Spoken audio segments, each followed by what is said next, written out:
بنگلہ دیش کی پولیس اور آرمی اسٹوڈنٹس کے پیچھے پڑی ہوئی ہے۔ کہیں پولیس وینز اسٹوڈنٹس کے اوپر سے گزرتی ہوئی دکھائی دیں تو کہیں ہیلی کاپٹرز کو یونیورسٹی کی چھتوں پر لینڈ کرتے دیکھا گیا۔ ہزاروں لاکھوں اسٹوڈنٹس سڑکوں پر پروٹیسٹ کرتے دکھائی دیے، کہیں پر ریلیز نکالی گئیں تو کہیں پروٹیسٹ مارچ۔ دیکھتے ہی دیکھتے اسٹوڈنٹس کی تحریک اتنی پھیل گئی کہ انہوں نے مجبور ہو کر روڈز، ہائی ویز اور ریلوے سسٹم کو بھی بلاک کر دیا۔ نوبت یہاں تک آ پہنچی کہ بنگلہ دیش کی سرکار نے پولیس کے ساتھ ساتھ آرمی کو بھی اسٹوڈنٹس کے مد مقابل لا کھڑا کیا۔ لوکل میڈیا تو ویسے ہی کچھ رپورٹ نہیں کر رہا تھا، اوپر سے انٹرنیٹ، سوشل میڈیا اور سب سے بڑھ کر واٹس ایپ بھی بلاک کر کے اہم ایریاز میں کرفیو نافذ کر دیا گیا، اور کرفیو بھی ایسا ویسا نہیں بلکہ شوٹ ایٹ سائٹ۔ کئی مقامات پر اسٹوڈنٹس کے اوپر ڈائریکٹ گولیاں بھی برسائی گئیں۔ 200 سے زیادہ نہتے اسٹوڈنٹس مارے گئے، کئی ہزار زخمی اور بے شمار اسٹوڈنٹس کو اریسٹ کر لیا گیا۔ اس سب کے ساتھ ساتھ اتنے دنوں تک ملک شٹ ڈاؤن رہنے کی وجہ سے بنگلہ دیش کو $2 بلین سے زیادہ کا نقصان ہو چکا ہے۔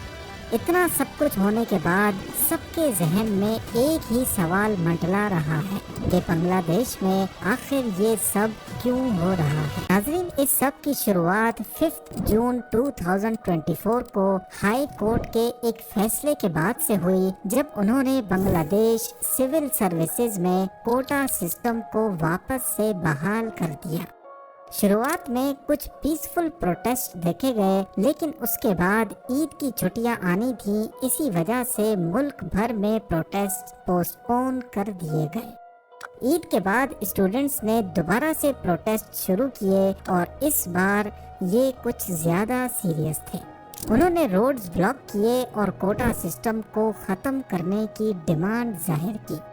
ویسے تو پروٹیسٹ کا مقصد کوٹا سسٹم کا خاتمہ تھا، لیکن دیکھتے ہی دیکھتے اس میں اور بھی کئی وجوہات شامل ہو گئیں۔ بنگلہ دیش میں عوامی لیگ پارٹی کی گورنمنٹ ہے، اور اسی پارٹی کا ایک اسٹوڈنٹ ونگ ہے جس کو چھاترا لیگ کہا جاتا ہے۔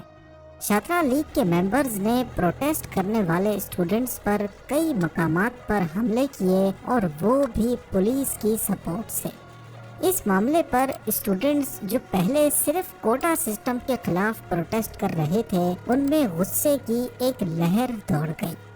ساتھ ہی ساتھ کئی مقامات پر آرمی نے UN کی گاڑیوں کو پروٹیسٹرز کے خلاف استعمال کیا، جس سے یہ سمجھا گیا کہ شاید یونائٹڈ نیشنز بھی اس سب میں ملوث ہے۔ جب یہ خبر انٹرنیشنل میڈیا پر چلی تو پوری دنیا میں یونائٹڈ نیشنز کا ایک برا امپریشن گیا، اور UN نے بنگلہ دیش سے ایسا کرنے کی وجہ طلب کی۔ معلوم پڑا کہ کچھ گاڑیاں UN مشن کو رینٹ کی گئی تھیں، لیکن ان پر سے لوگو نہیں ہٹایا گیا تھا۔ ابھی پروٹیسٹرز کا غصہ تھما ہی نہیں تھا کہ 14 جولائی 2024 کو بنگلہ دیش کی پرائم منسٹر شیخ حسینہ نے کچھ ریمارکس دیے، جس نے معاملے کو مزید گمبھیر بنا دیا۔ ان کا کہنا تھا کہ فریڈم فائٹرز کو اگر جابز میں کوٹا نہیں دیا جائے گا تو کیا رضاکاروں کو دیا جائے گا؟ پرائم منسٹر کے اس بیان نے تو جیسے آگ سی ہی لگا دی، لیکن اس بیان کی اصل ویلیو آپ کو تب سمجھ آئے گی جب آپ کو فریڈم فائٹرز اور رضاکار کے بارے میں علم ہوگا۔ جیسا کہ آپ جانتے ہیں کہ 1971 سے پہلے بنگلہ دیش پاکستان کا حصہ ہوا کرتا تھا۔ اس وقت اس کو ایسٹ پاکستان، جبکہ آج کے پاکستان کو ویسٹ پاکستان کہا جاتا تھا۔ ایسٹ اور ویسٹ پاکستان دونوں کو انڈیا نے ڈیوائیڈ کیا ہوا تھا۔ ان دونوں میں فاصلہ بھی کافی زیادہ تھا، اور دونوں کے بیچ ریلیجن کو چھوڑ کر کافی سارے ڈفرینسز پائے جاتے تھے، جس میں لینگویج کا فرق سب سے بڑا تھا۔ ایسٹ پاکستان یعنی کہ بنگلہ دیش میں شیخ مجیب الرحمان کی عوامی لیگ کا کافی زیادہ ہولڈ تھا، جبکہ ویسٹ پاکستان میں مختلف پولیٹیکل پارٹیز موجود تھیں۔ اس وقت پاکستان میں مارشل لا لگا ہوا تھا اور جنرل یحییٰ خان جو اس وقت چیف مارشل لا ایڈمنسٹریٹر تھے، ان کی ذمہ داری تھی پاکستان میں جنرل الیکشنز کروانے کی۔ ان الیکشنز میں ایسٹ پاکستان کی عوامی لیگ کو کافی کامیابی ملی، جنہوں نے ایسٹ پاکستان کی 169 سیٹس میں سے 167 سیٹس کو کلین سویپ کر دیا۔ اب پاکستان کی نیشنل اسمبلی کی ٹوٹل سیٹس ہی 300 تھی، جن میں سے 167 یعنی کہ آدھی سے بھی زیادہ سیٹس ایسٹ پاکستان کی عوامی لیگ لے چکی تھی، جس کا مطلب تھا کہ عوامی league national assembly of Pakistan میں اپنی گورنمنٹ آسانی سے بنا سکتی تھی۔ پر اس وقت کی ملٹری لیڈرشپ ایسا نہیں چاہتی تھی، جس کے چلتے ایسٹ پاکستان میں سول ڈس اوبیڈینس کی تحریک چل پڑی۔ 7 مارچ 1971 کو شیخ مجیب الرحمان نے اپنی اسپیچ میں پاکستان سے علیحدہ ہونے کا اشارہ دے دیا اور 23 مارچ کو پہلا بنگلہ دیشی فلیگ ایسٹ پاکستان کے کافی گھروں پر لہرایا گیا۔ اس کا نتیجہ یہ ہوا کہ ایسٹ پاکستان میں ایک ملٹری آپریشن لانچ کیا گیا، جس کا مقصد ایسٹ پاکستان کو ویسٹ پاکستان سے الگ ہونے سے روکنا تھا۔ بنگلہ دیش کی آزادی کی یہ جنگ اگلے 9 مہینے تک چلتی رہی، جس میں ایسٹ پاکستان میں ملٹری کی کچھ یونٹس نے پاکستان سے الگ ہو کر آزادی پانے کے لیے اپنی الگ فورس بنا لی، جس کو بنگلہ دیش فورسز، مکتی باہنی یا پھر فریڈم فائٹرز بھی کہا جاتا ہے۔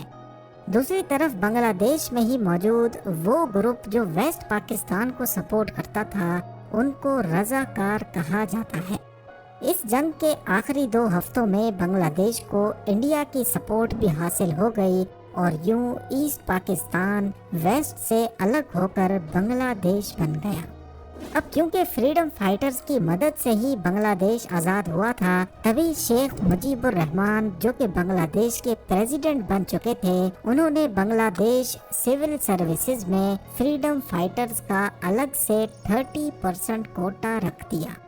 1997 میں یعنی کہ لبریشن وار کے 26 سالوں کے بعد بنگلہ دیش سول سروسز میں فریڈم فائٹرز کی ریکروٹمنٹ کافی کم ہو گئی، جس کے چلتے گورنمنٹ نے یہ کوٹا صرف فریڈم فائٹرز نہیں بلکہ ان کے بچوں کے لیے بھی بڑھا دیا، اور پھر 2010 میں فریڈم فائٹرز کا کوٹا ان کے پوتے پوتیوں کے لیے بھی ایلیجیبل کر دیا گیا۔ لیکن اس کے باوجود بھی صرف 10% فریڈم فائٹرز کی نسل یہ کوٹا لے رہی تھی اور باقی کا کوٹا ضائع ہو جاتا۔ اب پورے ملک میں جو لوگ میرٹ پہ محنت کر کے سول سروسز کی جاب حاصل کرنا چاہتے، ان کا کوٹا 44% تھا اور وہ بھی اب کم پڑنے لگا۔ تو یہ چیز اسٹوڈنٹس کو کافی خراب لگتی کہ ہم اتنی محنت کرنے کے بعد بھی میرٹ کے 44% کوٹا میں بھی نہیں آ سکتے، جبکہ فریڈم فائٹرز کا خاندان کچھ نہ کر کے بھی آسانی سے گورنمنٹ جاب حاصل کر سکتا ہے۔ 8 مارچ 2018 کو بنگلہ دیش ہائی کورٹ میں کوٹا سسٹم کے خلاف ایک پٹیشن فائل ہوئی، جس کو کورٹ نے ریجیکٹ کر دیا۔ اس وقت پرائم منسٹر شیخ حسینہ نے کہا کہ وہ پرسنلی فریڈم فائٹرز کے خاندان کے لیے کوٹا رکھنا چاہتی ہیں، جس پر اسٹوڈنٹس نے کوٹا سسٹم کے خلاف بھرپور پروٹیسٹ کیے۔ ان کا کہنا تھا کہ یا تو فریڈم فائٹرز کے بچ جانے والے کوٹا کو میرٹ والے کوٹا میں مرج کر دیا جائے یا پھر فریڈم فائٹرز کا کوٹا کم کیا جائے۔ اس پر پرائم منسٹر شیخ حسینہ نے ایگزیکٹو آرڈر جاری کیا اور بنگلہ دیش سول سروسز میں سے کوٹا سسٹم ہی ختم کر دیا۔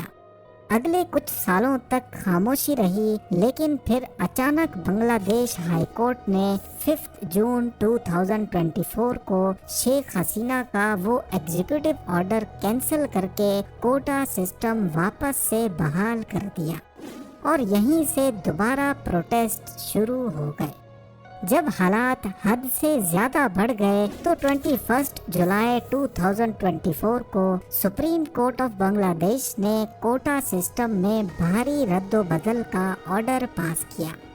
اس آرڈر میں 93% کوٹا میرٹ کے لیے دیا گیا، جو کہ پہلے 44% تھا، اور فریڈم فائٹرز کا کوٹا جو پہلے 30% تھا اس کو کم کر کے 5% کر دیا گیا۔ 1% مائنورٹیز اور 1% معذور لوگوں کے لیے فکس کیا گیا۔ اس آرڈر کے بعد اسٹوڈنٹس نے صرف اس شرط پر پروٹیسٹ ختم کرنے کا فیصلہ کیا کہ ان کے اریسٹ کیے گئے ساتھیوں کو چھوڑا جائے، اور جن علاقوں میں اسٹوڈنٹس کو مارا گیا وہاں کے گورنمنٹ آفیشلز ریزائن کریں۔ فی الحال جس وقت یہ ویڈیو بن رہی ہے اس وقت تک اسٹوڈنٹس کی ڈیمانڈز پوری نہیں ہوئی، لیکن گورنمنٹ کا ماننا ہے کہ سچویشن کافی حد تک کنٹرول میں ہے۔ موبائل سروس، انٹرنیٹ اور سوشل میڈیا دوبارہ سے کھولے جا رہے ہیں۔ آپ کا اس پورے سینیریو کے بارے میں کیا خیال ہے؟ مجھے کامنٹ سیکشن میں ضرور بتائیے گا۔ امید ہے زیم ٹی وی کی یہ ویڈیو بھی آپ لوگ بھرپور لائک اور شیئر کریں گے۔ ملتے ہیں اگلی شاندار ویڈیو میں۔